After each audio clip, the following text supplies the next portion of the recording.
कांग्रेस की भारत जोड़ो यात्रा पंजाब में है। पंजाब में भारत जोड़ो यात्रा के दौरान राहुल गांधी ने फतेहगढ़ साहिब गुरुद्वारे में मत्था टेका। समर्थकों को संबोधित करते हुए एक बार फिर बीजेपी और आरएसएस पर हमलावर हुए।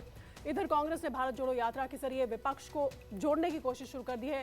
कांग्रेस अध्यक्ष मल्लिकार्जुन खड़गे ने 21 पार्टियों के प्रमुखों को श्रीनगर में यात्रा के समापन समारोह में शामिल होने के लिए इन्वाइट किया है। देश में नफरत, हिंसा का माहौल फैलाया गया है। बीजेपी के लोग, आरएसएस के लोग देश को बांटने में लगे हैं। एक धर्म को दूसरे धर्म से लड़ाने में लगे हैं। एक जात को दूसरी जात से, भाषा को दूसरी भाषा से लड़ाने की कोशिश कर रहे हैं और उन्होंने देश का माहौल बिगाड़ दिया है। तो हमने सोचा था कि देश को एक दूसरा रास्ता भी दिखाना चाहिए, मोहब्बत का, एकता का, भाईचारे का, और इसीलिए हमने ये यात्रा शुरू की। आधी बाजू की टी-शर्ट और सिर पर लाल पगड़ी। अल सुबह गुरुद्वारा फतेहगढ़ साहिब में मत्था टेका और सरहिंद में संघ परिवार पर हमलावर हो उठे राहुल गांधी।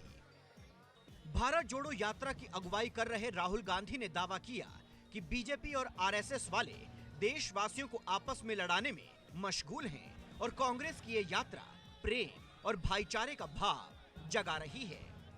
राहुल गांधी ने दावा किया कि भारत जोड़ो यात्रा को जनता का जबरदस्त समर्थन मिल रहा है और इसकी वजह भी बीजेपी के जरिए फैलाई गई नफरत ही है। इन्होंने कहा कि देखिए, ये यात्रा जो है ये तमिलनाडु में, केरला में सफल हो जाएगी, मगर जब ये कर्नाटक पहुंचेगी तो ये फेल होगी। बीजेपी की सरकार है, वहां पे रिस्पांस नहीं मिलेगा। कि ये जो बीजेपी के लोग नफरत फैला रहे हैं,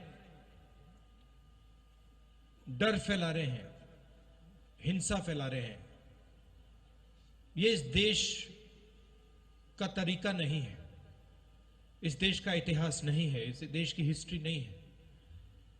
ये देश भाईचारे का देश है, एकता का देश है, इज्जत का देश है, रिस्पेक्ट का देश है,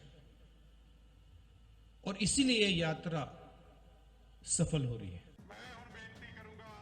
अमृतसर के स्वर्ण मंदिर में मत्था टेकने के बाद मंगलवार शाम को ही राहुल गांधी फतेहगढ़ साहिब के सरहिंद पहुंच गए थे। कड़ाके की सर्दी के बीच बड़ी संख्या में कांग्रेस कार्यकर्ताओं की फौज जुट चुकी थी। सरहिंद में यात्रा की शुरुआत के वक्त पंजाब कांग्रेस प्रमुख अमरिंदर सिंह राजा वड़िंग भी राहुल गांधी के साथ कदम ताल करते दिखे। आज जब यात्रा की शुरुआत हुई, पहला दिन है, हालांकि भारत जोड़ो यात्रा का 117वां दिन है, और इस पहले दिन उन्होंने फतेहपुर साहिब में गुरुद्वारा में मत्था टेका। बगल में मजार था, वहां उन्होंने इबादत की और एक राजनीतिक संदेश देने की कोशिश की। आरएसएस और बीजेपी पर राहुल गांधी की तीखी बयानबाजी से बीजेपी बेहद नाराज है। बीजेपी राहुल गांधी पर सवाल उठा रही है तो साथ ही साथ भारत जोड़ो यात्रा को भी फ्लॉप शो बता रही है। लेकिन अब उद्धव ठाकरे की शिवसेना ने भी यात्रा को अपना समर्थन दे दिया है। नए तपस्वी महाराज को हम एक बिना मांगी सलाह देना चाहते हैं कि वो अपनी इस परेड का जो है, वो पाखंडी परेड का जो है वो स्क्रिप्ट राइटर बदल दें, क्योंकि इनका स्क्रिप्ट राइटर जो इनको कॉपी देता है वो कंफ्यूजन, कंट्राडिक्शन से भरपूर होती है। Aim and objective of Bharat Jodo Yatra is clear. बेरोजगारी, महंगाई, सडनली नफरत का राजनीति के खिलाफ। मुझे लगता है राहुल गांधी ने इतिहास कम पढ़ा है और अपनी दादी का इतिहास तो बिल्कुल ही नहीं पढ़ा, जिन्होंने 80 के दशक में जिस प्रकार से पंजाब में जो हत्याएं कराई, 25,000 नौजवानों की कोई सूची ही नहीं है कि कहाँ गायब हो गए वो, और उसके बाद दिल्ली के अंदर जिस प्रकार से कत्लेआम उनके पिता ने कराया, वो उस इतिहास को जानकर शायद नहीं है, या वो पढ़ना नहीं चाहते, समझना नहीं चाहते। जनता से मिल रहे जबरदस्त समर्थन के दबाव में कई विपक्षी दल पहले ही यात्रा को समर्थन दे चुके हैं। नेशनल कॉन्फ्रेंस के अध्यक्ष फारूक अब्दुल्ला खुद यात्रा में शामिल हो चुके हैं, तो आरएलडी और महान दल के कार्यकर्ता भी यात्रा का हिस्सेदार बन चुके हैं। भारत जोड़ो यात्रा को मिल रही कामयाबी से उत्साहित कांग्रेस अध्यक्ष मल्लिकार्जुन खड़गे ने 21 विपक्षी दलों के प्रमुखों को चिट्ठी लिखी है और उन सभी को 30 जनवरी को श्रीनगर में होने वाले यात्रा के समापन समारोह में शामिल होने का न्योता दिया है।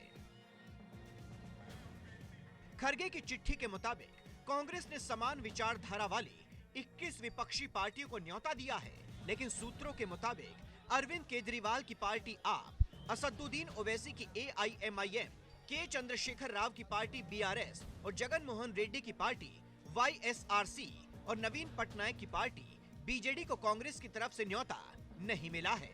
ऐसे में सवाल ये कि क्या कांग्रेस इन पार्टियों को बीजेपी का करीबी मानती है और क्या इससे विपक्षी एकजुटता की राह मुश्किल नहीं होगी।